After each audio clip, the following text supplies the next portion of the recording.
Hey guys, I wanted to show you these awesome rubber mats that will keep your backsplash nice and dry.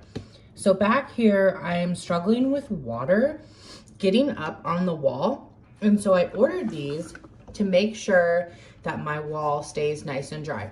It comes in a pack of 2, which I really love so that I can clean them when I want.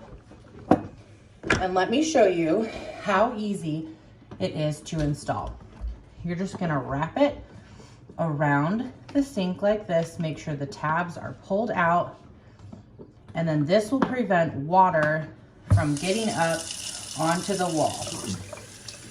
See, if it splashes back there, it's just going to kick it back and it will drain right here. So this really helps keep that backsplash nice and dry, and I love how the water just gently drains out here. It's a super easy install. Take it off, clean it, replace it with the other one, and then put it right back on when you're ready.